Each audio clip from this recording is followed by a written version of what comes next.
ওই কবরবাসীর চিৎকার যদি দুনিয়ার মানুষ শুনতো,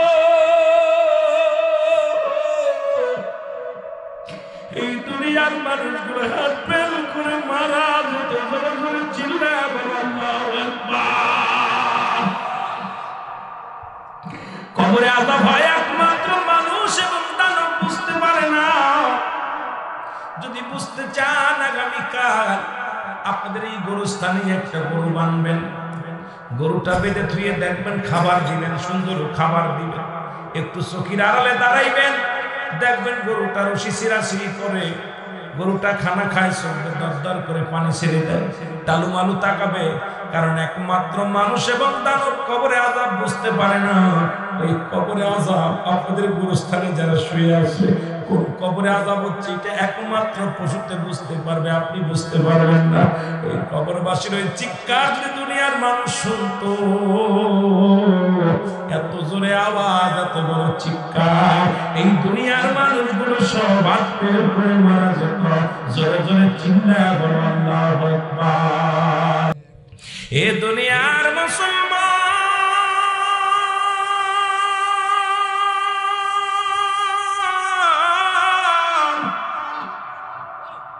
এ জীবন জীবন নয়, এমন একটা জীবন আসবে যে দেশে গেলে মানুষের বিচার হয়, যে দেশে গেলে মানুষের হিসাব হয়, যে দেশে গেলে কোনোদিন আর ফিরে আসা সম্ভব নয়। সেই দেশের নামটাই হলো কবর। জোরে বলেন ঠিক কিনা? ও যুবক বাজানরা শুনে নাও, ওই যুবকদের কথা বলতে যাইয়া আমি কথা বলে যে আপনাদেরকে শুনে যান। রাসূলের কদমের মধ্যে একজন যুবক এসে বলে, ইয়া রাসূলুল্লাহ, ইয়া হাবিবাল্লাহ, আল্লাহর নবী, মায়ার নবী গো, ও মায়ার নবী, আপনি আমাকে তওবা করে দেন। আল্লাহ যেন আমারে মাফ করে দেয়, আমার আল্লাহ যেন আমারে ক্ষমা করে দেয়। আমার নবী বলে, যুবক রে, তুমি তওবা করো, তওবাকারীকে আল্লাহ ভালোবাসে, তুমি বেশি বেশি করে তওবা করো। ও যুবক বাজানরা, একটু দিলের কান্ডা লাগান, শোনো। এইবার যুবক ডাক দিয়ে বলে, নবী গো, আমার মন বলে আমি তওবা করলে আমার গুনাহ মাফ হবে না রে। এই পৃথিবীর মধ্যে আমি এমন পাপী, আমি এমন গুনাহগার, আমার মন বলে আমার আল্লাহ আমারে মাফ করবে না। আল্লাহর নবী বলে, যুবক রে, তুমি তওবা করো, তওবা করো, তওবাকারীকে আল্লাহ ভালোবাসে। জোরে জোরে চিল্লায় বলো আল্লাহু আকবার। আর একটু জোরে চিল্লায় বলা যাবে না আল্লাহু আকবার। আল্লাহর নবী বলে, যুবক রে, তুমি তওবা করো। যুবক বলে, নবী গো, ও যুবক ভাইরা শুনে না, আমি একাধিকবার আলোচনা করেছি, আবারও করে যায়। যুবক বলে, নবী গো, আমি এত বড় পাপী, এত বড় গুনাহগার, আমার মতো পাপী আর জমিনের মধ্যে কেউ নাই। নবী গো, ওই মক্কা মদিনায় কবরের গোরস্থান থেকে কাপড়ের কাপড় চুরি হতো, ওই গোরস্থানের কাপড় চুরি করা আমি সেই চোর দুনিয়ার মধ্যে। নবী গো, শুধু গোরস্থানে মানুষ শোয়াইলেই সেই কাপড়ের কাপড়গুলো চুরি করতাম, এটা বিছিয়া জীবিকা অর্জন করতাম। নবী গো, আমার আল্লাহ কি আমারে মাফ করবে? আমার আল্লাহ কি আমারে মাফ করব? আল্লাহ নবী ডাকতে বলে, যুবক, দুনিয়ার মধ্যে কি আর কোনো কাজ পাও না? এই দুনিয়ার মধ্যে তুমি এই কাজটা বেছে নিছো। মানুষ মরণের পর 3 টুকরো সম্বল হলো তার সঙ্গের সাথে কাপড়। সেই কাপড়টা তুমি মানুষের গা থেকে খুলে নাও। তোমার কি দিলে মায়া নাই? তোমার কি দয়া নাই? যুবক বলে, নবী গো, আমারে কি আল্লাহ মাফ করবো? আমার নবী কয়, যুবক রে, তওবা কর। ও যুবক, তওবা কর, তওবা করলে আমার আল্লাহ মাফ করে দিবে রে যুবক। যুবক বলে, নবী গো, শুধু আমি কাফনের কাপড় চুরি করি নাই, আমার তওবা করলেও আমার আল্লাহ মাফ করবে না। জোরে জোরে চিল্লায় বলে আল্লাহু আকবার। এ দুনিয়ার মুসলমান,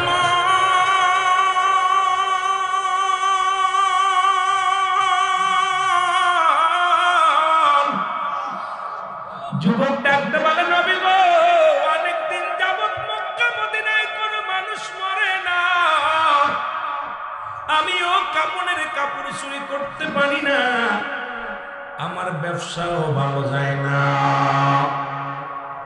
নবী গো, খবর পাইলাম একটা যুবতী মেয়ে মারা গেছে। এই যুবতী মেয়ে মারার খবর শুনে যাও, আমি কোথায় আমি চলে গেলাম, ওই কাপনে শরীক হলাম, দাপনে শরীক হলাম, জানাজায় শরীক হলাম। জানাজার নামাজ পড়িয়া সব মানুষ যার যার বাড়িতে চলে গেল। আমি অপেক্ষা আছি কখন রাত নেমে আসবে, কখন ওই কবর খুঁড়ব, ওই কবরে ঢুকিয়া কাফনের কাপড় চুরি করব। নবী গো, সব মানুষ যখন যার যার ঘরে ঘুমায় গেল, যার যার ঘরে চলে গেল, আমি আস্তে আস্তে করে কবর গোরস্থানে গেলাম। ও আমার যুবক বাবারা শোনো, এর গত পরশুদিনকে নিউজটা শুনলে বড় আশ্চর্য হয়ে যাওয়া।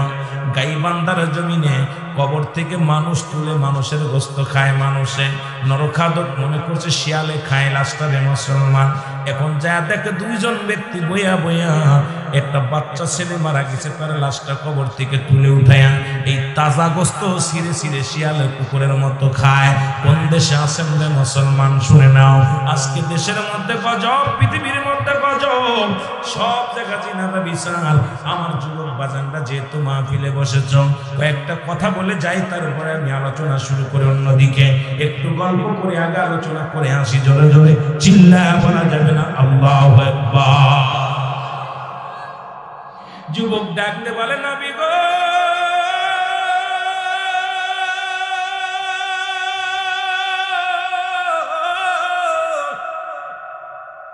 সব মানুষ যখন ঘুমায় গেছে, আস্তে আস্তে করে কবরস্থানে যাইয়া ওই মাটিগুলো খুঁড়িয়া কবরের ভিতরে ঢুকিয়া কাপনের কাপড়গুলো খুলে নিলাম। গা থেকে কাপনের কাপড় যখন খুলে নিলাম, ইয়া রাসূলুল্লাহ ইয়া হাবিবাল্লাহ, ওই কাপনের কাপড় নিয়ে পর নবী গো, কে যেন আমার ভিতর থেকে বলে, যুবক রে, সারা জীবন শুধু চুরি করলাম, আজকে তাকায় দেখো যার কবরের মধ্যে ঢুকছো, এত সুন্দরী রূপবতী গুণবতী মহিলা, অন্যায় কর, অন্যায় কর, পাপ করবে মুসলমান। এই মুসলমান শুনে নাও, ইয়া রাসূলুল্লাহ ইয়া হাবিবাল্লাহ, যখন ওই মহিলার মুখের দিকে তাকাইলাম, ওর রূপ যৌবন দেখে আমি পাগল হয়ে গেলাম। সঙ্গে সঙ্গে ওই কবরের ভিতরে আমি জিনায় লিপ্ত হয়ে গেলাম মরা মানুষের সঙ্গে। জোরে জোরে চিল্লায় বলা যাবে না নাউযুবিল্লাহ, আর জোরে জোরে চিল্লায় বলা যাবে না আল্লাহু আকবার। এর মুসলমান একটু গেল, আমরা শুনেছি রাসূলের জামানায় কবরে মানুষের সঙ্গে জিনা হয়েছে গো। আর বাংলাদেশে যেখানে 90% মুসলমানের দেশে, ও মুসলমান, ঢাকা মেডিকেল কলেজ হাসপাতালে জিনা হয়, মর্গে জিনা হয়, চট্টগ্রাম মেডিকেল কলেজ হাসপাতালে মর্গে জিনা হয়। এই মারা গেছে আমার দেশের মধ্যে সবচেয়ে বড় কষ্ট লাগছে মুসলমান। এত বক্তা, এত আলেম, এত পীর সাহেব, আজকে কথা বলার মতো কোনো পীর সাহেব রে পাই না, কোনো মাওলানা রে পাই না। উচিত কথাগুলো কেন বলো না? মরতে তো হবেই, একদিন দুনিয়া থেকে বিদায় হয়ে যেতে হবে।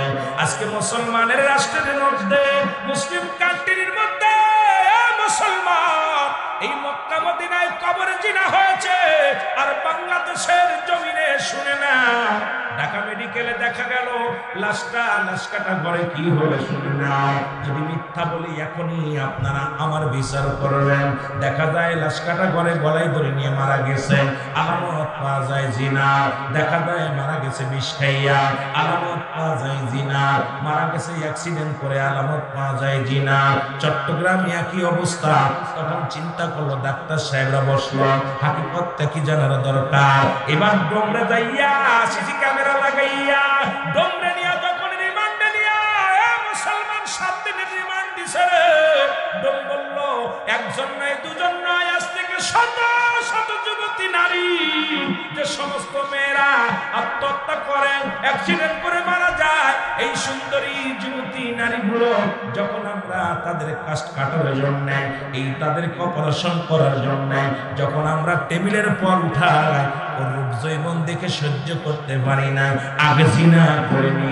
আজকে মুসলমান শুনে নাও, একজন নয় দুজন নয়, এইরকম শত শত জিনা হয় যেখানে বাংলার জমিনে।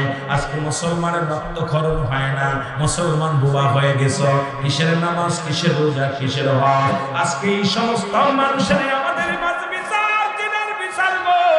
মনে রাখবে, কোথায় আলোচনা রাখলাম, পৃথিবীর মধ্যে যদি কোনো যুবক, অবিবাহিত যুবক, অবিবাহিত যুবতী যদি জিনা করে গো, এই জিনার বিধান হলো, ভালো করে শুনে নাও, ভালো করে জেনে নাও, জিনাকারীর বিধান যদি অবিবাহিত পুরুষ, অবিবাহিত নারী যদি জিনা করে, তাকে সর্বপ্রথম 100 ডুরা তার গায়ে মারতে হবে।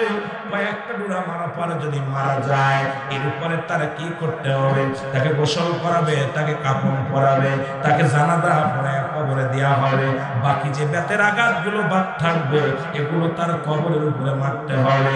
একটা বিচার যদি এই কুমিল্লার জমিনে হতো, একটা বিচার যদি বাংলার জমিনে 2-4টি বিচার করা হতো, আল্লাহর কসম করে বলি, আমার দেশের যুবক যুবতী, যুবক যুবতীরা পার্কে যেত না, আমার দেশের যুবক যুবতী অন্যায় করতো না, কোথাও কোনো হোটেলে যেত না, প্রকৃতি করিয়া দেহ বেচা কিনা করতো না। এগুলো ছিল তার বন্ধ হয়ে যেত। জোরে জোরে চিল্লায় বলেন ঠিক কিনা? একটু সাউন্ড বাড়াও, মাইকে একটু টোন বাড়াও। একটা বিচার যদি হতো, এই অবৈধ প্রেম প্রীতি সব বন্ধ হয়ে যেত। যারা বলেন ঠিক বিচার, বিচার।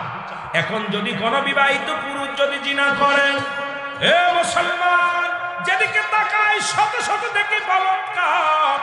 গত 3 মাসে 913 জন বলৎকার ধরা পড়েছে। এর মধ্যে 2 জন হলো মাত্র বিবাহিত, বাকিগুলো সব হলো বিবাহিত।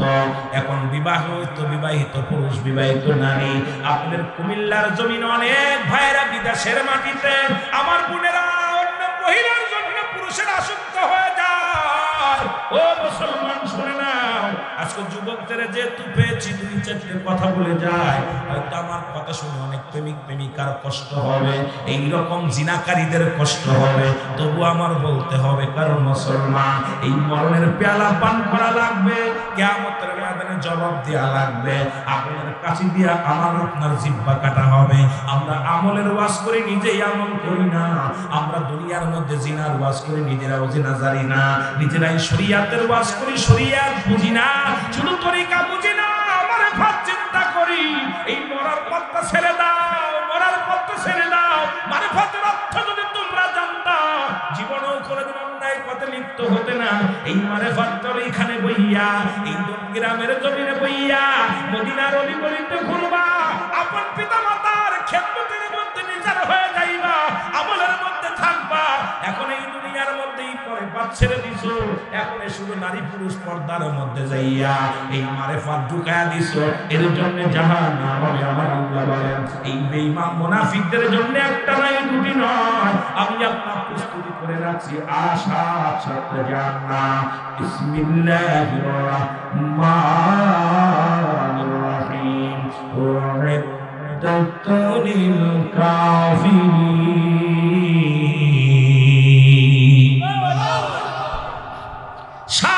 7টা জাহান্নাম প্রস্তুতি করে রাখছে কাদের জন্য?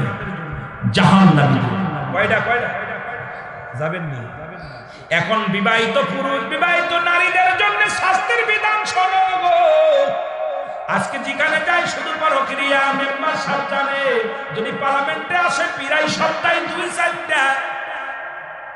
2-4টা আসেই, শুধু এগুলো আসে। ভালো করে শুনে নাও, যদি কোনো বিবাহিত পুরুষ, বিবাহিত নারী জিনা করে, শাস্তির বিধান হলো পৃথিবীর মধ্যে সর্বপ্রথম নাভি পর্যন্ত এই মাটির মধ্যে পুঁততে হবে। এইবার তারে কঙ্কার সুরে মারতে হবে, পাথর সুরে মারতে হবে, যতক্ষণ পর্যন্ত মারা যাবে না, যতক্ষণ পর্যন্ত মৃত্যুবরণ করবে না, ততক্ষণ পর্যন্ত মারা বন্ধ হবে না। যখন নিশ্চিত হয়ে যাবেন মারা গেছেন, তখন তারে ওই মাটি থেকে খুলে উঠাইবেন, উঠাইয়া দিবালয় মানুষের সামনে কুকুর শিল দেখাওয়া দিতে হবে লাশটা। কোনো বিবাহিত নারী, বিবাহিত পুরুষের কোনো জানাজা পাবে না, বিবাহিত নারী, বিবাহিত পুরুষ জিনাকারী কোনো কাফন পাবে না, দাফন পাবে না। এইরকম একটা জিনাকারী যদি কবরে শুয়ে থাকে, এই অনুষ্ঠানের মানুষের কাফন দেয়া যাবে না, জিনাকারীর কুত্তা শিয়ালদের তার দেহটা খাওয়া দিতে হবে। একটা যদি এই ধনগ্রামের জমিনে হতো, আল্লাহর কসম করে বলি, এই জমিনের মধ্যে একটা মেয়ে তার স্বামীর আমানত নষ্ট করতো না, একটা পুরুষ তার স্ত্রীর হক নষ্ট করতো না। জোরে জোরে চিল্লায়া বলেন ঠিক কিনা?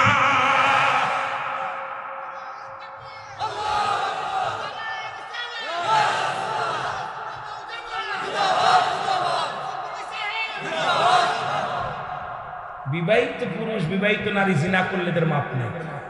আর এই হারাম খোররা আদালতে মামলা নেই। তোর কিসের মামলা? রায় হলো ইসলামের রায় হলো তোকে কুকুর শিয়াল দেখায়। একটা বিচার যদি হতো, আজকে সমাজ জাতি শেষ। আপনাদের পাশেই পটুয়াখালী না কোন জায়গা দেখলাম, মেয়ের গর্ভে বাবার সন্তান। আমি কি মিছা কইছি? দুঃখজনক, বিটার বোর পেটে শ্বশুরের সন্তান। কোন দেশে বাস করতেছি আমরা? উলামায়ে ইকরাম সব তেল মারা ওয়াজ করি, কারণ মার্কেট কমে যাবে, তাই না? মার্কেট কমে যাবে। পরের বোর খেদমত খুব নিতে ভালো লাগে, পরের বোর খেদমত দিলে ভালো লাগে। এগুলো বন্ধ করো।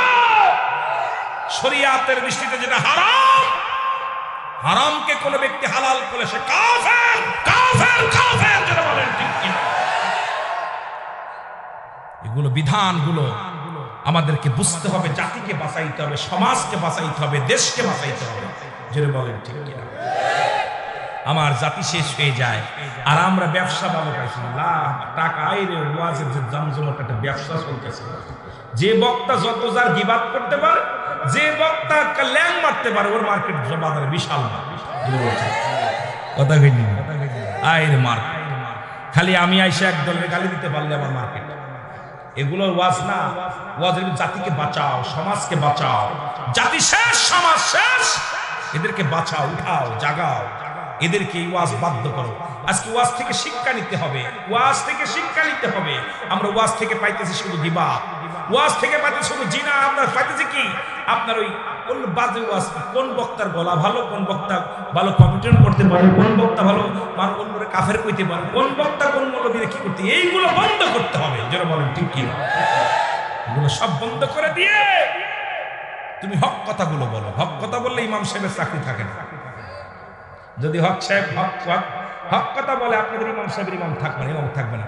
যদি উনি কয় আমি গিবাত, যদি বলে আমি ঘুষখোরের টাকা পয়সা নিতাম না, কয় হুজ পরের মাসে বেতন উঠবো 600 টাকা, বেতন হচ্ছে 10,000 টাকা, আর গুলো দেবে কে? কথা বুঝছেন? যদি কয় আমি সুদখোরের তা খাইতাম না, হুজুরি দেখা যায় বাড়ি ওই গ্রাম ঘুরে 10 বাড়ি মিলবো হালাল খোর, সবই সুদখোর। ঠিক কি? মিথ্যা কথা বলতেছি? ইমাম সাহেব শাসে দেখে যায় সকালবেলা যায় কুদাল কুবাইবো, কি রে ভাই? ছিলাম ওই জায়গা, ছিলাম খেদমত করছিলাম, এখন আর চলে না। কারণ কি হয়েছে? সুদের ওয়াজ করছিলাম, বেতন কমে গেছে। কথা বলতে আমার দেশ, আমার জাতিকে কিভাবে বুঝাইবো? বড় বিপদের মধ্যে আছে। একটু জোরে বললাম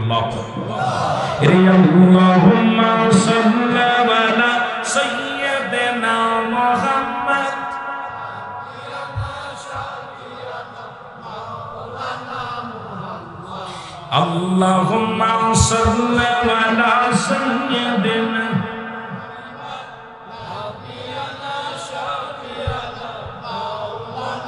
আদম যখন মাটি পানি, মরো নবীজি খোদ রাসূল।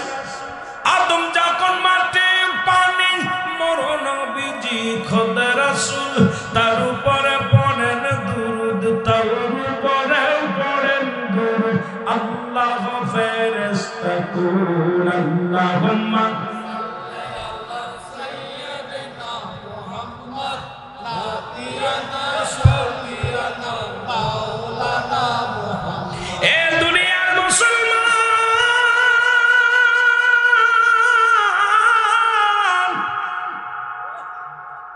আল্লাহর নবী বলে, যুবক রে তুমি দূর হয়ে যাও।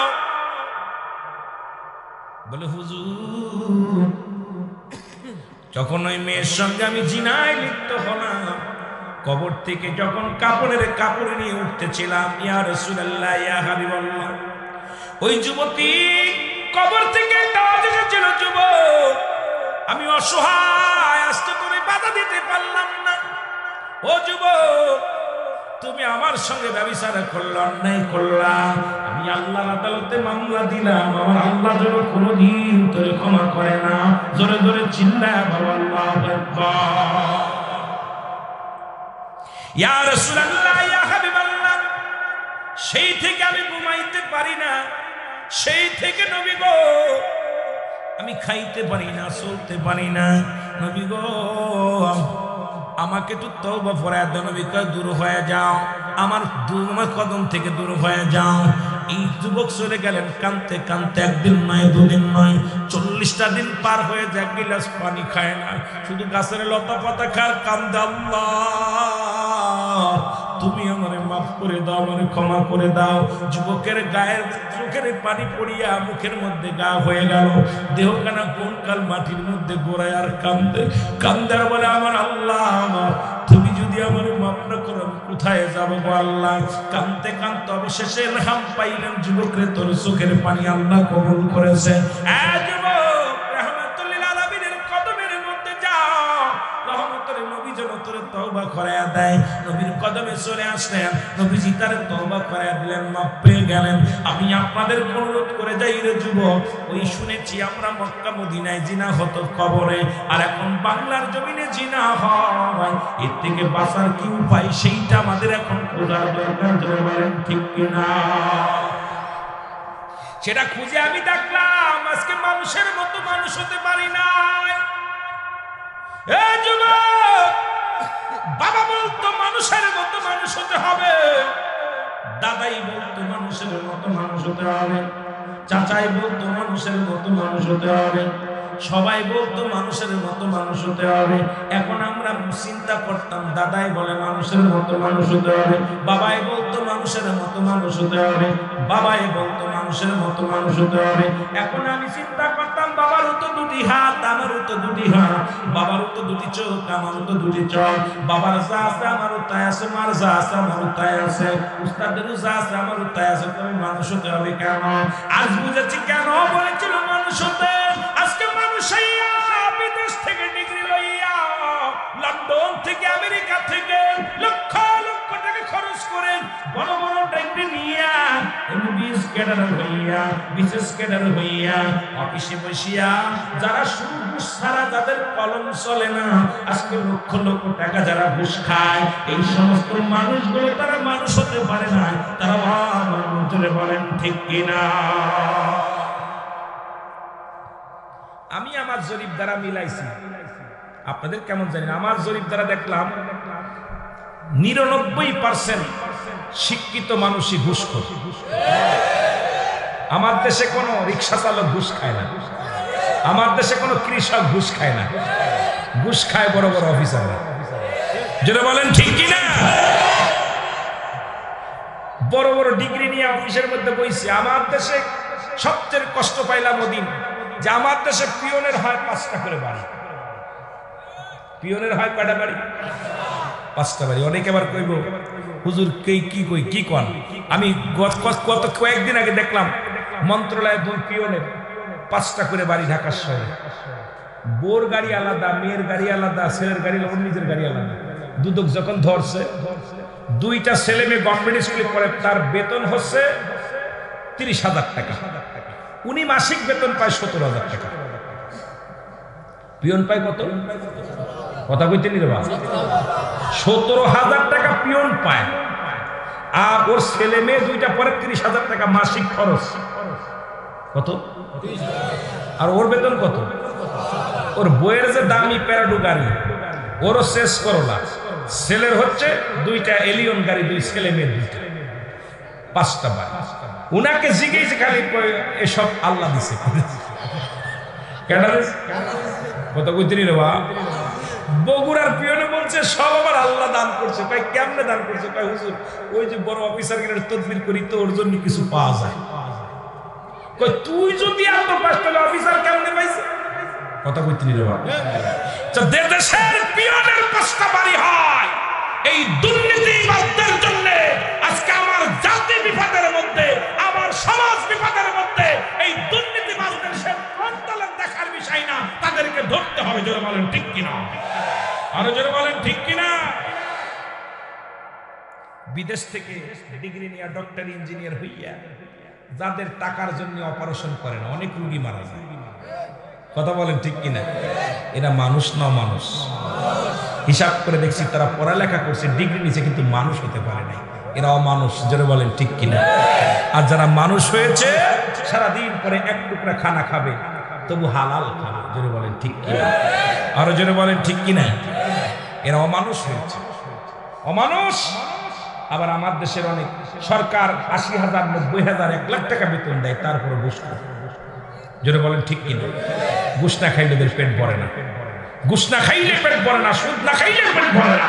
কোথায় যাবি তুই? সুদ ঘুষ নিয়ে কোথায় যাবি এই দুনিয়ার মধ্যে? তুই এখন মস্তানি করতেছিস, দুদিন পরেই তো শেষ জিন্দেগি, জোরে বলেন ঠিক কিনা, আর একটু জোরে বলেন ঠিক কিনা। আমার ভাইরা, আমার বন্ধুরা, আমার গভীর মনোযোগ, যুবক বাবাদের জন্য একটা কথা উপদেশ দিয়ে যায়, কারণ সব তো শেষ হবে, কুল্লুমান আলাইহা ফান, সব শেষ করে দিবে কে? এটা জোরে কর না, কে? আল্লাহ সব শেষ করে দেবে। তাই এত বস্তানি করে লাভ কি? এই যে বাড়ি করছে, সুন্দর ঢকের বাড়ি, সেকেন্ডের মধ্যে একদম শেষ, কথা বলেন না, সেকেন্ডের মধ্যে। আল্লাহ কয় কিচ্ছু বলতে কিচ্ছু রাখবো না, এই জমিনটা আমি রাখবো না। আমার কথা না, কোরআনের কথা। কোরআন বলে এই জমিনটা আমি রাখবো না, জমিনের সমস্ত মাটিগুলো পুরায় তামা বানায় দিব, জমিনটার মধ্যে যত পানি আছে সমস্ত পানিগুলো আমি পুরায় ছাই বানায় দিব। এই জমিনের মধ্যে কিচ্ছু বলতে কিচ্ছু যেদিন থাকবে না, সেদিন থাকবো শুধু আমি আল্লাহ। আমি থাকবো আমার নবীর ভালোবাসা নিয়ে, আমরাও থাকতে চাই রাসূলুল্লাহর ভালোবাসা নিয়ে, আল্লাহর গোলামি নিয়ে, জোরে বলেন ঠিক কিনা, আর একটু জোরে বলেন ঠিক কিনা। সব শেষ, কুল্লুমান আলাইহা ফান, সব শেষ। আরে একটা গান গাই কিনা দিন, হাই রে মানুষ, রঙিন মানুষ, রং ফুরাইলে ঠুস, সব শেষ, জোরে বলেন ঠিক কিনা। আহা, এই হলো আপনার আমার জন্য, জোরে বলেন ঠিক কিনা। আমার ভাইরা, আমার বন্ধুরা, জিরার ওয়াজ করতে যায় একটা কথা বলে যে একজন যুবক নবীজির প্রেমিক ছিলেন, সাহাবী ছিলেন, প্রতিনিয়ত মসজিদে নামাজে যায়। আর এই মসজিদের পাশের বাড়ির এক যুবতীর নজর পড়ে গেল, যুবকের প্রতি প্রেমে আসক্ত হয়ে গেলেন। প্রতিদিন যখন নামাজে যায় দাঁড়ায় আলিঙ্গন করে, হাউ লাভলি গার্লস, ইন্না সাকা সাকা আনাউকা ইন্না দারাসুন, ইগেতে দিবা কথা কইনা, আমরা কই ওয়ান্ডারফুল বা বিউটিফুল, নাকি কয় ইন্না সাকা সাকা, হাউ লাভলি, কথা কইতে নেই, আই লাভ, এই কথা কয় না যুবকগুলো, কথা আই লাভ, আমি তোরে, আনা ঐক্যকা, আমি তোমাকে ভালো, এটা শিখানো যাবে না। আবার হুজুররা এই আরবিতে কই তোরে, তাহলে বিপদে পড়ে দেবো। বাংলা কই বেলা কাপড়া জানুক আর না জানুক, আই লাভ কইতে, কথা কই দেবা, কিচ্ছু জানে না, খালি খালি আই লাভ, এই দেখ এদের মানে কি রে, কয় ভালোবাসি, কথা কইতে নি, এই কথা কর না কেন, ভালো ভালোবাসাবাসি বা কথা কইতেন, আরো জোরে। এর দুর্নীতির ওই রাগরাই বসে জাহির করে জ্ঞান, কলম দিয়া কামাই টাকা, কলম দিয়া কামাই টাকা, আবার ধরে সাধু ভানুরা শিক্ষি। কইতে পারবেন না আমার সাথে? ওরা শিক্ষিত শয়তান, ওরা শিক্ষিত, আরো জোরে বলেন, দুর্নীতির করে জ্ঞান, কলম দিয়া কামাই টাকা, আবার ধরে সাধু ভানুরা শিক্ষি। রমজানের শেষে গেলে দেখা যায় ঈদের মাঠে যাওয়ার সময় ঘুষখোর গাড়ি নিয়ে যায় নামাজ নিয়ে, আগে যায় নামাজ নিয়ে বইয়া পড়ে, দেড় সারা রাত একটা মাস বোনাস পাঠাইছে 50 লাখ টাকা, খালি সুদ খাইছে আর ঘুষ খাইছে, জোরে বল ঠিক কিনা। দাড়িটাই কি রাইকা হাতের গোলাপ লাগাইয়া ইমাম সাহেবের পাশে যায় বয়, কয় এই যে মনে হয় মাফ হইয়া যাই, জোরে বল ঠিক কিনা, মাফ হয়ে যাই। এসব বন্ডদের আল্লাহ ধরবো, জোরে বল ঠিক কিনা। রুড়া হলো জাতির নাকি মহামারী মহাতন ফাইলে কলম ঠাকাইয়া চালায় ওরা নির্যাতন ঘুষের টাকায় ওদের ভুঁড়ি ঘুষের টাকায় ওদের ভুঁড়ি করে যে টান টান ওরা শিক্ষিত আরো জোরে বলেন ওরা শিক্ষিত আবার স্কুল কলেজের দিকটা ভাই দেখো না চোখ মেলিয়া মেয়েরা সব পয়সাড়িয়া আছে শুধু প্রেম লইয়া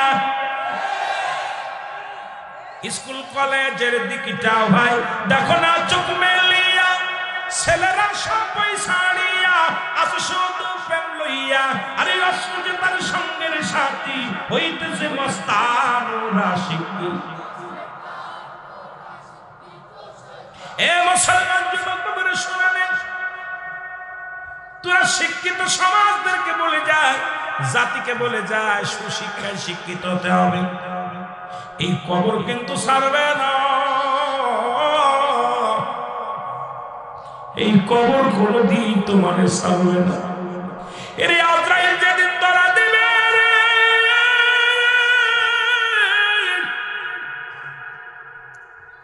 এই দুনিয়া চলবে না এই দুনিয়ার কিচ্ছু তুমি নিয়ে যেতে পারবে না মুসলমান শোনে না আজরাইল এসে যখন তোমার সামনে দাঁড়াইব একটা সেকেন্ড সময় দেয়া হবে না একটা মিনিট সময় দিতে পারবে না এর মুসলমান শুনে না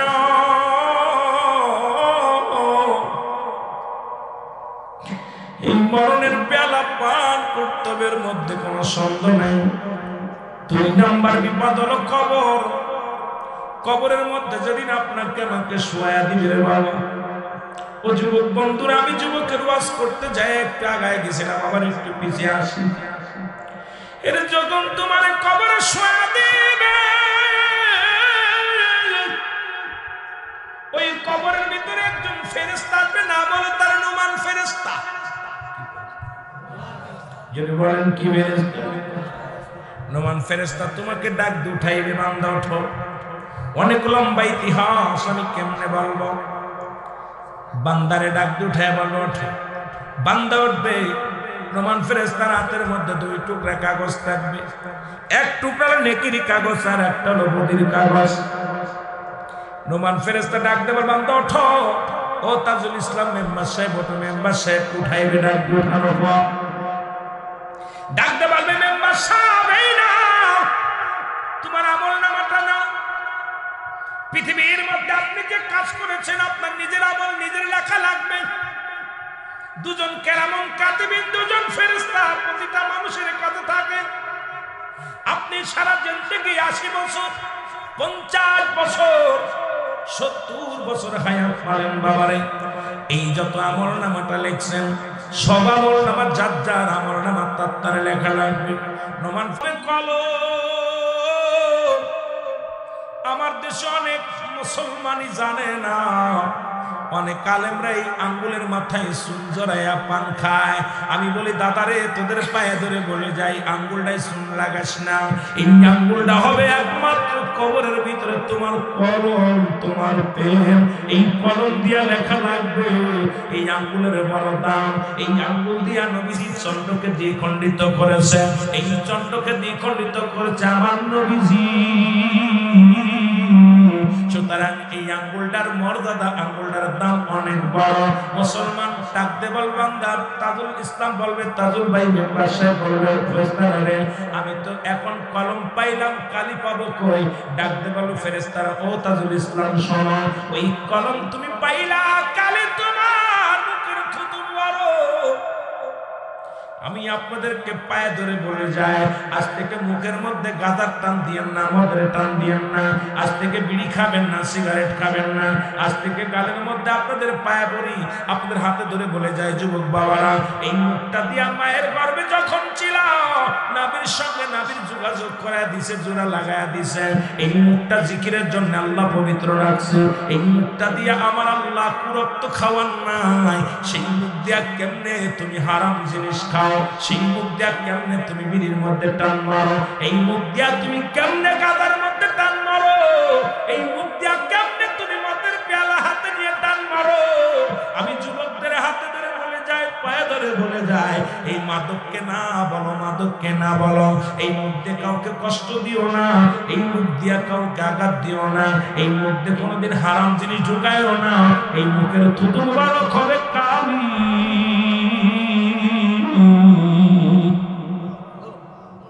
এই মুখটা যেন আমাদের পবিত্র থাকে। আল্লাহু আকবার। আমার মহারানা শিবে কখন কেউ তো জানি না, আমার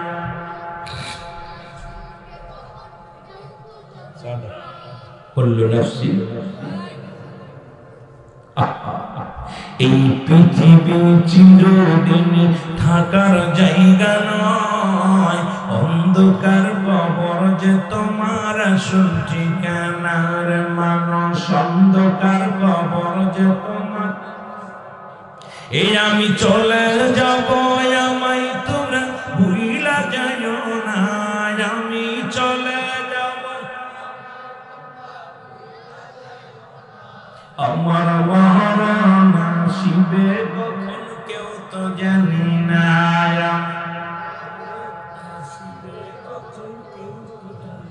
টাকা পয়সা দালান কোটা যাহা করেছি, সব কিছু ফেলাইয়া যাদি একাই চলেছি রে আমি, সব কিছু ফেলাইয়া যাদি।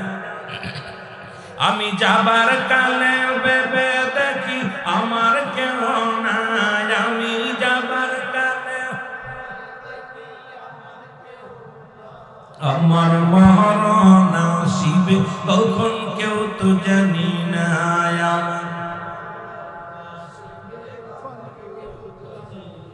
এ দুনিয়ার মুসলমান শুনে না, একটু দিলের কান্ডা লাগে শোনো, মুখের থুতু মুবারক হবে কালি। আপনাদের এই গোরস্থানে যাদের শোয়া রাখছে, এই লাশের সঙ্গে 3 টুকরা কাপড়ের কাপড় দেয়া হয়। এই প্রথম কাপড়ের কাপড়টা টানতে খুলে নিয়ে হবে গাঁ থেকে। বান্দা বলবে, ও ফেরেশতা, কলম পাইলাম, কালি পাইলাম, কাগজ তো আমার কাছে নাই। কাপড়ের কাপড় টানতে খুলে বলবে, বান্দাই না, এটার মধ্যে লেখো। এই কাপড়ের কাপড়ের মধ্যে আমলনামা লেখা শুরু হয়ে যাবে সেকেন্ডের মধ্যে, মিনিটের মধ্যে। অমুসলমান কম্পিউটারের মতো সেকেন্ডের মধ্যে লেখা শেষ। হাত থেকে টানতে খুলে নিবে, ছিঁড়ে নিবে। এবার কাপড়ের আর এক টুকরা কাপড় টানতে খুলে নিবে, এই কাপড় নিয়ে বলবে, বান্দা তুমি লেখো। 40 বছর 80 বছরের জিন্দেগি রে তুমি কেমনে কাটাইলা, এই নাও। বান্দা তাকা দেখে রে, কত নামাজ ছেড়ে দিছি, কত মানুষকে জীবনে ঠগাইছি, আমার জন্য কত মানুষের চোখের পানি পড়ছে, কত মিথ্যা মামলা দিছি, কত মানুষের অসহায় মানুষের কত যন্ত্রণা দিছি, কত মানুষের জমা জমি ফাঁকি দিছি, কত জিনা করেছি, কত মাল ফাঁকি দিছি, ওজনে কম দিছি, কত বন্যায় অপরাধে জড়ায় গেছিলাম। সব কিছু কোনায় গানের প্যান্ডেলে বসেছিলাম, কোথায় মদের প্যান্ডেলে বসেছিলাম, কোথায় অন্যায় পথে পা বাড়াইলাম। সব কিছু দেখে বান্দা একটা চিৎকার মারবে, বলবে, বান্দা বলবে, আমি এই অন্যায়গুলো করি নাই, এই অন্যায়গুলো আমি করি নাই। সঙ্গে সঙ্গে কম্পিউটারের মতো ক্যামেরা সেট হয়ে যাবে রে মুসলমান।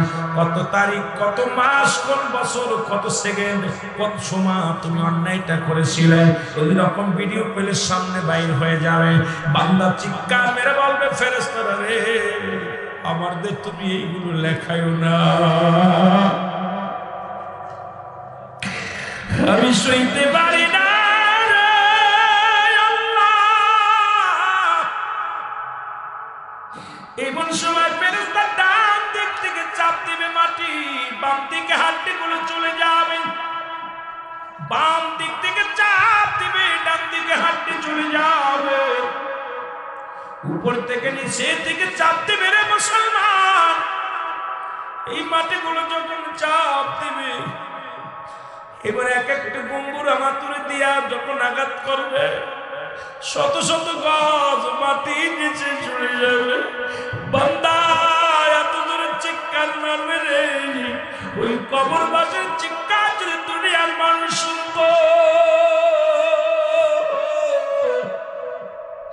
এই দুনিয়ার মানুষগুলো হাত ফেল করে মারা যেত। জোরে জোরে চিল্লা বলো আল্লাহু আকবার। কবরে আযাব হয় একমাত্র মানুষ এবং দানব বুঝতে পারে না।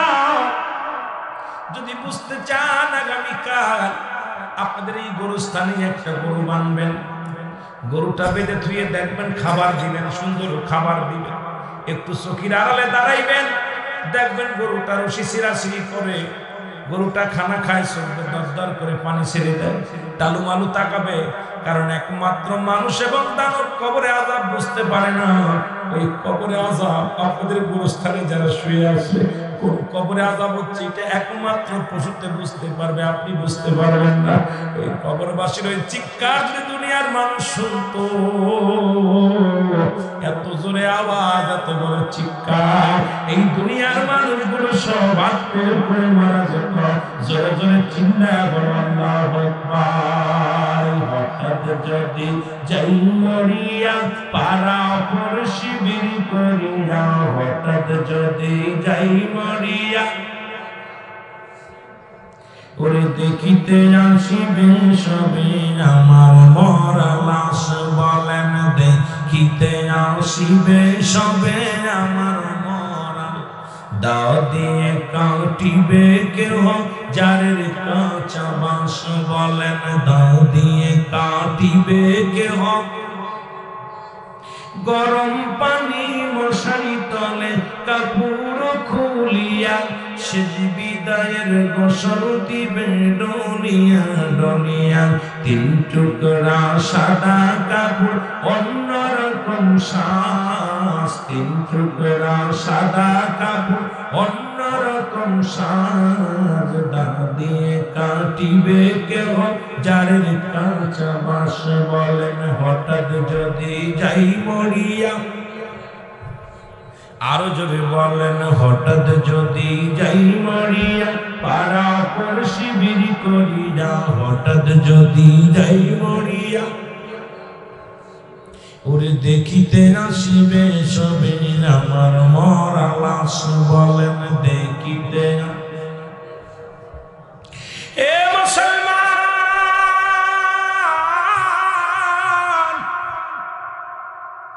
ওই কবরটার মধ্যে যখন আপনাকে আঘাত করে করে লেখাইবে নোমান ফেরেশতা, সমস্ত আমলগুলো যখন লেখা হয়ে যাবে রে, এ ভাইরা, আপনার বদির আমল যখন বেশি হয়ে যাবে, গলার মধ্যে লটকায় দিবে, এই কাগজ খানা লটকায় দিয়ে বলবে গুড বাই, আমি বিদায় নিলাম। 50 বছরের জিন্দেগি পাইয়া, 80 বছরের জিন্দেগি পাইয়া রে বান্দা, তুমি নামাজ পড়ো না, হয় রোজা রাখো নাই, তুমি হালাল খাদ্য খাও না, কত অন্যায় করেছো, বাবা মারে খাবার দাও নাই, বাবা মাকে কষ্ট দিছো, বিবিকে বেপরদায় রাখছো, নিজেও তুমি বেপরদা হয়ে চলছো, দুনিয়ার মধ্যে সুদ খাইছো বান্দা, আমি বিদায়। ওই 7টা জাহান্নামের আগুনগুলো, 7টা জাহান্নামের দরজাগুলো খুলে দিন তো, ওই জাহান্নাম থেকে গজবগুলো কবর পর্যন্ত, কিয়ামত পর্যন্ত শুধু আসবে। জোরে জোরে চিল্লা বলা যাবে আল্লাহু আকবার। বান্দা যখন নেকির পাল্লাটা ভারী হয়ে যাবে, এই কাগজটা গলার ভিতরে লটকা দেয়া বলবে বান্দা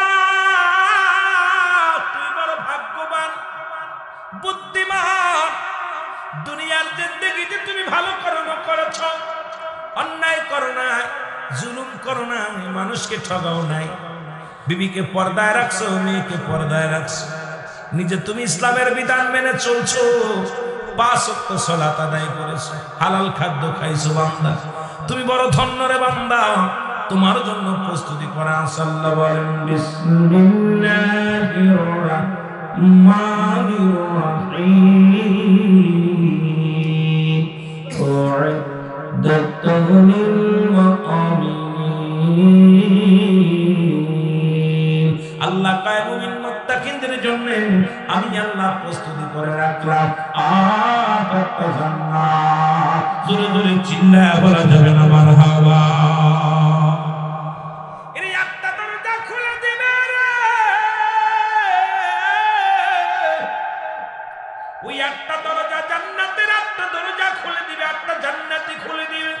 কিয়ামত পর্যন্ত জান্নাত থেকে নিয়ামত আসবে, জান্নাত থেকে মুসলমান সুগন্ধি আসবে, জান্নাত থেকে খাবার আসবে, জান্নাত থেকে মুসলমান। যত নিয়ামত গুলো আছে তোমার কবর পর্যন্ত পৌঁছায় দিবে বান্দা। এত কষ্ট করে রোজা রাখছো, নামাজ পড়ছো, হালাল পথে থাকছো, এটা বিফলে যাবে না। কিয়ামত পর্যন্ত তোমার জন্য আমার আল্লাহ রাখছে ভালো জায়গা, ওই জান্নাতের সুবিধান জান্নাত পাবা তোমরা। ও মুসলমান শোনো, ওই কবর থেকে যখন তোমার কবরটা 2 নাম্বার বিপদ, 3 নাম্বার বিপদ হলো কিয়ামতের ময়দান। ওদিন আর ভয়ঙ্কর অবস্থা, মুঠাত উপরে সূর্য উদয় হবে, মানুষের মস্তিষ্কগুলো গলে গলে পড়বে।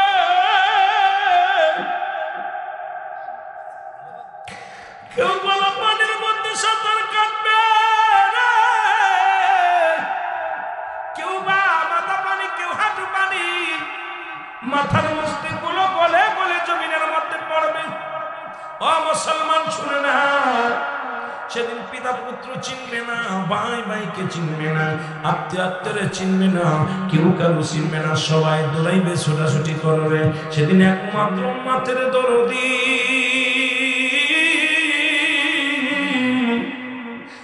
আমার নবী রহমাতাল লিল আলামিন।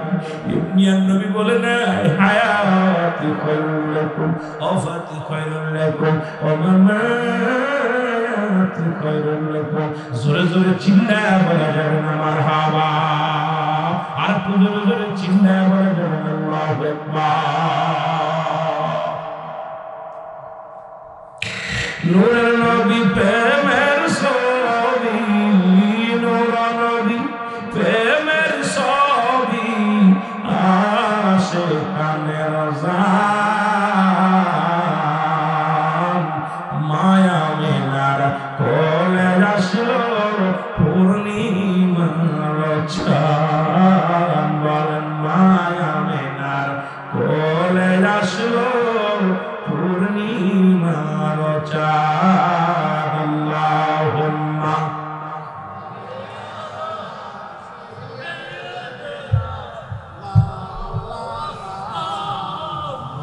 ওয়া আলা আলি সাইয়্যিদিনা। এ ভাইরা আমার, বন্ধুরা আমার, আমি যে কথাগুলো বলতেছিলাম শুনে না। মানুষগুলো দৌড়াইবে, প্রেসারিত হয়ে যাবে, আদম শবিল্লার কাছে দৌড়ে আসবে, আদম নবী অপারগতা দেখাইবে। এ মুসলমান শুনে শুনে নাও, যে আদম নবীর কাছে জিবরিল আমিন আসেন, বারবার চলে যাবেন ইদ্রিস আলাইহিস সালামের কাছে, যার কাছে জিবরিল আমিন আসেন 4 বার চলে যাবেন খোদা ইব্রাহিম নবীর কাছে, ইব্রাহিম নবীর কাছে জিবরিল আমিন আসছে মুসলমান 42 বার চলে যাবেন মুসা নবীর কাছে, মুসা নবীর কাছে জিবরিল আমিন আসছেন 450 বার। এবার সর্বশেষে একমাত্র পাপীদের কান্ডারি আমার নবী চলে যাবেন তার কাছে, যার কাছে জিবরিল আমিন আসছেন 24,000 বার। এই দরদি নবী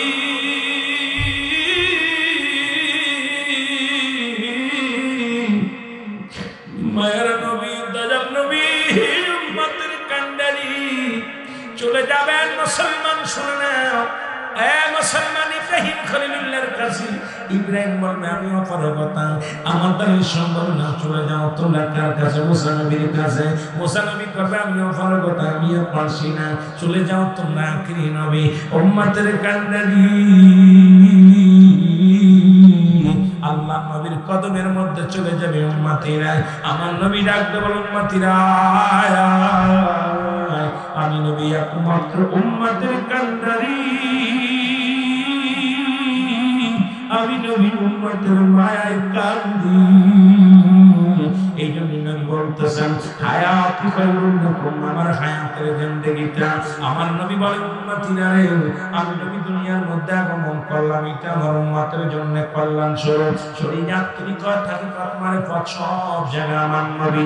ও বাবা দিলের কান্দা লাগা শোনো, আমার নবী দুনিয়ার মধ্যে আগমন করে উম্মতের কান্ডারি হইয়া, উম্মতের কল্যাণকারক হইয়া, উম্মতের নাজাত দেওয়ার জন্য। ও মুসলমান শোনো, আমার নবী দুনিয়া থেকে বিদায় হইয়া গেছে রে। আল্লাহর নবী বলেন ওয়াফাতি খায়রুন লাকুম, আমার ওয়াফাত দিবসটা শুনে নাও। আমার দেশের অনেক আলেমরা কয় নবী মারা গেছে, নবী বলে আমার হায়াতি খায়রুন লাকুম, আমার নবী উম্মতিরা রে, আমি নবী দুনিয়া থেকে বিদায় হয়ে গেলাম, এটা উম্মতের জন্য কল্যাণকারক। কারণ এই পৃথিবীর মধ্য থেকে যদি কোনো বান্দা, আল্লাহর বান্দা, পৃথিবীর মধ্যে যদি কোনো ভালো কাজ করে সঙ্গে সঙ্গে আমি নবী আল্লাহর দরবারে প্রশংসা করি আমার উম্মতের হইয়া। আবার যদি কোনো উম্মত গুনাহের কাজ করে সঙ্গে সঙ্গে আমি নবীজি আমার আল্লাহর দরবারে ইস্তেগফার করি, আল্লাহ ওই তাজুল ইসলাম মেম্বার সাহেব ভুল করেছে, তারা তুমি ক্ষমা করে দাও। এমন নবী কয়জন আছে গো? এমন একটা নবী আর দুনিয়ার মধ্যে কোথাও পাবা না, এই আসমানে পাবা না, জমিনে পাবা না, আরশে পাবা না। এমন নবীর মুসলমান বাগবাগুনি আমার নবীর উম্মত হইলা, নবী কা উম্মতিরা রে, পৃথিবীর মধ্যে আমি নবী তোমাদের কল্যাণের জন্য দুনিয়া থেকে বিদায় হলাম। এ মুসলমান শুনে নাও, পৃথিবীর মধ্যে অন্যায় করে ছেলে মাপ চাই বাবাই, অন্যায় করে গ্রামের ছেলে মাপ চাই চেয়ারম্যান মেম্বার যাইয়া। ও মুসলমান আপনারা কত অন্যায় করেন, তাকিম ভাই গোপনে যে মাপ চাই গ্রামের ছেলেটা অন্যায় করে ফেলেছে, ওয়ার্ডের ছেলেটা অন্যায় করেছে, মাফ করে দাও। এই জন্য মুসলমান এমন নবীর উম্মত হইলা,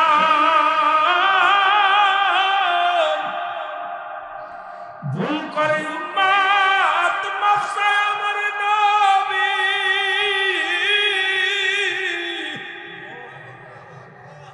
এই নবীর উম্মত হতে পেরে খুশি না বেজার?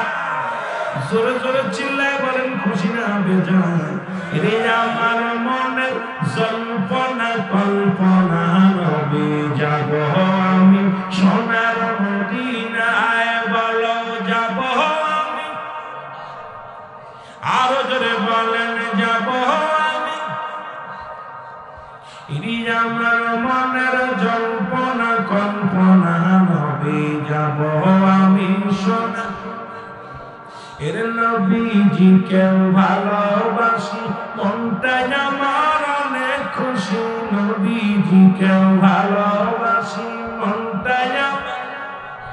এর নবীজি কেউ ভালোবাসে, তৃপ্তি মেটে না, বলো নবীজি কেউ ভালোবাসে না গো, যাব আমি সোনা, আরো জোরে বলেন যাব আমি সোনা। ইরি আমার মনের জল্পনা কল্পনা, নবী যাব আমি সোনা। নবীর নামে এত জাদু, ডাকিলে মনে হয় মধু, নবীর নামে এত জাদু, ডাকিলে মনে হয় মধু, এই মধু কোথাও মেলে না, বলো এই মধু কোথাও মেলে না গো, যাব আমি সোনা। আরো জোরে বলেন যাব আমি সোনা। ইরে আমার মনের জল্পনা কল্পনা, নবী যাব আমি। ঈদম গ্রামবাসীর যত গুনাহ মাফ করে দাও মাবুদ মওলা, কুমিল্লা জেলার যত গুনাহ মাফ করে দাও মাবুদ মওলা, মাফ করে দাও নবীর উসিলায়, ভালো মাফ করে দাও নবীর উসিলায় গো, যাব আমি সোনা। ইরে আমার মনের জল্পনা কল্পনা, নবী যাব। এ ভাই, নবী ছাড়া কোনো গতি নেই। ওদিন একমাত্র নবীজি উম্মতের ডাকবে, নবীজিকে যারা চিনবে, নবীজিকে যারা মানবে, নবীকে যারা বুঝবে, এরাই কামিয়াব হবে। জোরে বলেন ঠিক কিনা? আর একটু জোরে বলেন ঠিক কিনা? এইভাবে সমস্ত উম্মতদেরকে নাজাত দিবে। কিছু সংখ্যা থাকবে, কারণ জাহান্নাম তো আল্লাহ বানাইছে জাহান্নামীদের পুরানোর জন্য। জোরে বলেন ঠিক কিনা? এই জন্য আমার বাবারা আপনাদেরকে অনুরোধ করে যাই, মরণের চিন্তা যার ভিতরে নাই তার মধ্যে মোকাবেক্তার নাই। জোরে বলেন ঠিক কিনা? আজরাইল আলাইহিস সালাম দুইবার কেঁদেছে পৃথিবীতে। কয়বার? দুইবার চোখের পানি ফেলছে আজরাইল। একবার হলো সমুদ্রে একটা জাহাজ ডুবে যায়, জাহাজটা লন্ডভন্ড হয়ে গেল, তখন একটা বাচ্চা ডেলিভারি হলো। এই বাচ্চাটার মাকে যখন জানটা বাইর করতে গেলেন, একটা তক্তার উপরে এই বালকটাকে ভাসায় দিলেন আর তার মার রুহটা কবজ করলেন। তখন আজরাইল আলাইহিস সালাম ওই বাচ্চার মুখের দিকে তাকাইয়া চোখের পানি ধরে রাখতে পারেন, আজরাইল আলাইহিস সালাম কেঁদে দিয়েছেন। আল্লাহু আকবার। আজরাইল বলতেছে, আল্লাহ আরেকবার আমার কান্না এসেছিল, কেঁদেছিলাম। সেবার হলো যখন সাদ্দাত জান্নাত বানালো। সাদ্দাত যখন জান্নাত বানালো, অল কমপ্লিট, জান্নাত কমপ্লিট হয়ে গেছে, জান্নাতের ভিতরে ঢুকবে। তখন আমাকে হুকুম দিয়েছিলেন জানটা কবজ করতে। যায় দেখি শত শত সাদ্দাত, এক দুইটা না, এইরকম শত শত সাদ্দাত বানাইয়া জান্নাতের চারিপাশে ঘিরে রাখছে। তখন আমি চিনেছিলাম না আসল কোনটা নকল কোনটা। তখন আমার আল্লাহ বলছিল, সাদ্দাতের রূহ যখন বাইর করব তখন আসলটা পড়ে যাবে। সময় হলো তখন আজরাইল আলাইহিস সালাম, ইয়া আল্লাহ, সাদ্দাত একটা পা ঢুকায় দিয়েছে জান্নাতের মধ্যে দেখার জন্য। তখন আমি পিছনতে যে টেনে ধরেছি। তখন সাদ্দাত অন্যায় বিনায় করে আমার কাছে কেঁদে কেঁদে বলেছিল, আজরাইল আমাকে একটা মিনিট সময় দাও, আমি শুধু দেখে আসি। এত শখ করে জান্নাত বানাইলাম। সেদিন ওই সাদ্দাতের কান্নার করুণ দৃশ্য দেখে আমার চোখে পানি ধরে রাখতে পারছি। আমার বাবারা, এই দুই ব্যক্তি ছিল একই ব্যক্তি। আল্লাহু আকবার বলেন। এই দুই ব্যক্তি ছিল। ওই সাদ্দাতের মা সাদ্দাতকে ডেলিভারি দিয়ে পাহাড়ে ওই সমুদ্রের ভিতরে পুরো জাহাজটা লন্ডভন্ডে সবাই মারা যায়, একমাত্র সাদ্দাত বেঁচেছিল। ওই সাদ্দাতকে আল্লাহ পাক কি করেছিল? ভাসাইতে ভাসাইতে জঙ্গলের ভিতরে নিয়ে গেল। ওই জঙ্গলের ভিতরে একটা বাঘিনীর বাচ্চা হয়েছিল, এই বাঘিনীর বাচ্চাটা মারা যায়। তখন বাঘিনীর দুধ, অনেক দুধ, তখন কি করবে? উনি দুধ খাওয়াবে, খালি দুধের যন্ত্রণা ছটপট করতেছে, পিপাসায় পানি খেতে আসছে। তখন সাদ্দাত বাদশা ওই সাদ্দাতের ওই তক্তাখানায় বলে, তখন এই বাচ্চাটা দেখে বাঘিনী কি করলো? দুইটা পা সামনে দিয়ে পানি খাতে গেল। আর এই মুখ দুধে, বানের দুধ, আপনার এই গাভীর বাকি বাঘিনীর ওই দুধটা যায় সাদ্দাতের মুখের মধ্যে পড়ছে আর চাটা মারছে। সাদ্দাত বাঘের দুধ খেয়ে ফেলছে। তখন মায়ের ভালো লাগছে। মার ভালো লাগলে বাঘিনী সাদ্দাতের কাল্লা ধরে মাথা ধরে টানতে টানতে নিয়ে জঙ্গলের ভিতরে নিয়ে গেল। এই বাঘের দুধ খায়া মানুষ করছে আল্লাহ সাদ্দাতকে। আল্লাহু আকবার বলেন না? কিসের দুধ খায়া? এই আল্লাহ, আল্লাহ হলো স্রষ্টা, আমরা হলাম সৃষ্টি। সমস্ত মাখলুকাতকে খাওয়ায় কে? এই বাঘিনীর দুধ খায় আল্লাহ। মানুষের বাচ্চারে বাঘের দুধ খায় মানুষ। এই শয়তান ইবলিস কি করলো দেখেন, এ আমার খোদাকে মানতে, খোদার জান্নাত আছে এটা মানতে, উনি জান্নাত নিজে বানাইছে। কত বড় নেমহারাম, কথা বুঝছেন? কত বড় নিকৃষ্ট হলে সে কয় ওদের আল্লাহর জান্নাত, আমি নিজে জান্নাত বানাই। কথা বুঝেন নাই? এই সাদ্দাত জান্নাত আল্লাহ ঢুকতে দেয় নাই। এইরকম আমার বাবারা, আল্লাহ সবকিছু পারেন। তাই মসজিদের খেদমত আমি আর আলোচনা আগাবো না, 2টা বাজতে চললো, আর 5 মিনিট আছে। আমিও ক্লান্ত, আপনারাও ক্লান্ত। আমি আগেই বলেছি যে আল্লাহ আমাকে কি দয়া করছে তার মধ্যে শেষ নাই। যে গাড়িটা হঠাৎ করে গাড়িতে পিছনের চকের জাম্পার লিক হয়ে তেল পড়া শুরু করে, সামনের 2টা ভেঙে চুরে পড়ে গেছে। কি অবস্থা! যাক, আল্লাহ অনেক কষ্ট করে সেরে আনছি। ছেড়ে আনার পর যে মালের দাম ছিল 1002 হলে হইতে হইল, টাকা নিল 25,000। কথা বুঝেন? এইটা নষ্ট না, ইমার্জেন্সি করতে হইল, করে নিয়ে আসছি। এরপরে আসার পথে যে একটা দুর্ঘটনা থেকে আল্লাহ বাঁচাইছে, একটা গাড়ি চাপ দিছে, আমরা প্রায় একদম অবস্থা খুব খারাপ, ব্রিজের নিচে আপনাদের ঢুকা রাখবে। আল্লাহ দয়া করছে, যেখান থেকে আল্লাহ রক্ষা করছে, বিপদ আপদ থেকে রক্ষা করার মালিক আল্লাহ। যেটা বলে ঠিক ঠিক। ওদিকে গেলাম, আপনাদের আবার পথ ভুল করে চলে গেছি আমরা অন্যদিকে। লোকেশন দিছে, মোবাইলে নিয়ে তো সারা, কিন্তু আমি তো ঘটনাটা কিনি এখন একটা মসজিদ দেখলাম আমি কি উত্তর কি যেন সোয়ারা মসজিদের কাছে চিন্তা একটা মসজিদ দেখি চাইন তখন বললাম মগ জায়গা আছে তা আসলে আল্লাহ লিখে রাখছে কোন সময় যাম আমি যতই চেষ্টা করি মেম্বার সাহেব অনেক আশেক মানুষ আমার বলছে ভাইজান ওইদিন কবে দেবেন বলেন আপনি যেদিন দেবেন সেদিন দেবেন প্রোগ্রাম তো দিছিলাম যদিও আসতে দেরি হয় তারপর আপনারা বসে আছেন ছাতক পাখির মতো আপনাদের ঋণ শোধ হবে না এই মুরব্বী মার যুবকরা যখন দোয়া করে আল্লাহ তারে কবুল করে নেয় জোরে বলুন আমিন আরো জোরে বলেন আমিন বুড়ারা দোয়া করলে আল্লাহ কবুল করে বাচ্চাদের কবুল করে আপনারা শুনলে খুশি হবেন আপনার ভারতের দিল্লির জুমা মসজিদটা বানাইছে বাদশা শাহজাহান কে বানাইছে জোরে বলেন কে বানাইছে 10 বছর লাগছে মাত্র মসজিদটা করতে কয় বছর 10 বছর এই মসজিদে নামাজ পড়তে গেলে প্রার্থনা দেখবেন দেখবেন ওই মসজিদে একজন দাঁড়াইলে 4টা মানুষ মনে হয় 4-5 মানুষ আছে ডাইনে বামে মনে হয় মানুষ দাঁড়াই আছে এই মসজিদটা যখন কিবলা নির্ণয় হয় নাই বাদশা শাহজাহান নামাজ প্রথম জুম্মা দ্বিতীয় জুম্মা তৃতীয় জুম্মা নামাজ পড়লেন আল্লাহ পাক ইলহাম দিয়ে বলে শাহজাহান তুমি নামাজ পড়তেছো তোমার মসজিদে নামাজ কারো হবে না কেন তোমার কিবলা নির্ণয় হয় না শরীয়তের কিবলা কাবা মুনাজাতের কিবলা আরশে আজিম দু জাহানের কিবলা রাহমাতাল লিল আরো জোরে আলামিন রাহমাতাল লিল আলামিন এখন কিবলা নামাজ হলো শর্ত হলো কিবলা শর্ত কিবলা নির্ণয় করা শর্ত এই মসজিদটা ভেঙে বানাইতে হবে বাদশা শাহজাহান বলল আমার বুকটা তোমরা ভেঙে দাও এই পাজরে যতগুলো হাড় আছে ভেঙে দাও তবু আমার মসজিদের গায়ে আঘাত করো এই যে সুন্দর মসজিদ আমি এক জুম্মা নামাজ পড়েছি এই মসজিদে ইমাম সাহেব ভালো বক্তৃতা দেন অনেক সুন্দর আলোচনা করেছে আমিও সালাত আদায় করেছি জুম্মার সালাত ইমাম সাহেব আমাকে দেখে নাই বটে যেহেতু সময় দেরি হয়ে গেছিল নামাজ পড়ে গেছি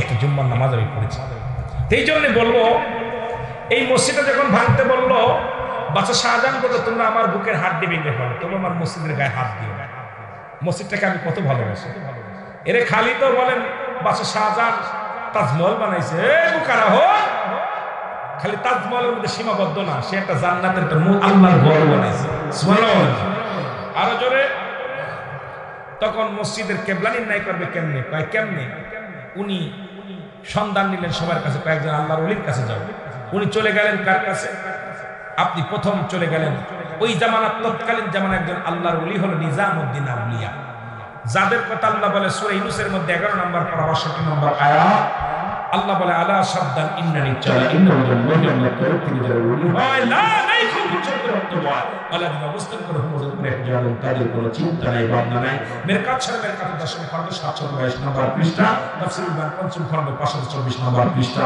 রাসূল বলে আলা শাদ্দান ইন্নানি চালা ইন্নাল মুমিনুনা তিনি যারা ওলি হয়েছে লা ইয়ামউত তাদের মৃত্যু নাই জোরে বলেন নিজামউদ্দিনের কাহিনী সবাই জানেন মানুষ কোন করে আল্লাহর ওলি হয়েছে কি করে মানুষ কথা কয় না রে মানুষ সে একটা ভালো কাজ করছে কোন কাজ উনি যখন মানুষ খুন করত হঠাৎ করে একদিন কবর গোরস্থানে যাচ্ছে গোরস্থানে যায় দেখে কবর থেকে মানুষ এক প্রেমিক মারা গেছে মনে দুঃখে চিন্তা করছে তোর তো দুনিয়াতে বাসর হলো না তোর কাছে কবর থেকে উঠে বাসর হলো উনি তাকায় চিন্তা করে কবর করে কেন কবর করে দেখে এক যুবতী মহিলার লাশ টেনে উঠেছে উঠে দূর থেকে উনি দেখতেছে আড়ালে থাকা কইতেছে দুনিয়ায় তোর লগে বিয়া হই না আমার ফাঁকি দিছি না আজকে তোর লগে জিনা করব তখন ওকেও হত্যা করে ওকে যখন হত্যা করার পর আমার আল্লাহর আদালতে রায় হয়ে গেল এই খুনি নিজামউদ্দিন আজ থেকে তুই এই মহৎ কাজ করার কারণে আল্লাহর আদালতে তুই আল্লাহর ওলি হয়ে গেছিস জোরে বলেন মারহাবা আর একটু জোরে আল্লাহ কখন কার কপাল খুলে দেয় কখন এই জন্য মানুষকে হিংসা করা যাবে পাপকে ঘৃণা করো পাপী কেন জোরে বলেন ঠিক কিনা আল্লাহ কোন বান্দারে কোন সময় কবুল করে সারা জীবন নামাজ পড়ছেন মরার সময় কালেমা পড়তে না আবার এমন আছে সারা জীবন 2 নাম্বারই করছেন মরার আগে 2 মিনিট আগে এমন ঈমান আনছে যিনি ঈমানদার হয়ে কবরে গেছে জোরে বলেন ঠিক কিনা এই জন্য হঠাৎ করে আপনি কাফের উপাধি দিবেন যার এটারে বলেন কাফের কাফের পাইছো কি নিয়ে দলিল দিয়ে একদম দিয়া সমাজটা নষ্ট করতেছো এগুলো হক মানুষকে বলা যাবে পাপকে ঘৃণা করতে হবে পাপীকে না যেটা বলেন ঠিক কিনা নিজামউদ্দিন আউলিয়া করে এই দায়িত্ব আমার না এইটা দায়িত্ব আছে একজন কার? এই জামানা তোমার জঙ্গলে একটা আল্লাহর ওলি বাস করে, চেনো? কই না। কই সে ওলিটার নাম হলো আল্লাহর ওলি হারে বারেশা। জোরে বলেন মারহাবা। নাম কি? হযরত হারে বারেশা রাহমাতুল্লাহ আলাইহি। জোরে বলেন আল্লাহু আকবার। আরো জোরে বলেন। উনার সন্ধানে নিজামুদ্দিন আব্বাজান শুনে নেন, খবর দিল। এই খবর পায় হারে বারেশার খুঁজতে খুঁজতে দিল্লির জঙ্গলায় চলে গেলেন বাদশা শাহজাহান। এত বড় একজন জগৎ বিখ্যাত প্রধান, তিনি চলে গেলেন দিল্লির জঙ্গলে, যা খুঁজা খুঁজা তারে বাইর করলেন। তখন পা পরে তাকে পরিচয় হলো। উনি বললেন আমি মসজিদ ঠিক করে দেবো, শর্ত হলো একটা মসজিদের মেম্বারের পাশে আমার শুইতে দিতে হবে, শর্ত একটা যে মসজিদের কাছে আমি ঘুমাবো। তো বললো আমি বড় শখ করেছিলাম যে আমি বাদশা শাহজাহান মসজিদে আজান দিবে, আপনারা যারা অনেকে ঘুমাইছেন, অনেকে শখ, আল্লাহ কত কবুল করে ফজর আজান দিবে, আসসালাতু খায়রুম মিনান নাওম।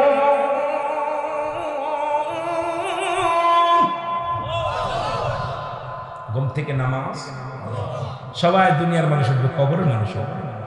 তো আজানগুলো সম্ভব। ভাগ্যবান ওরা যারা পাশে শুয়ে আছে, মসজিদের পাশে শুয়ে আছে, ইমাম সাহেব সূরা পড়তেছে, সূরাগুলো কবরে শুয়ে শুয়ে শুনতেছে।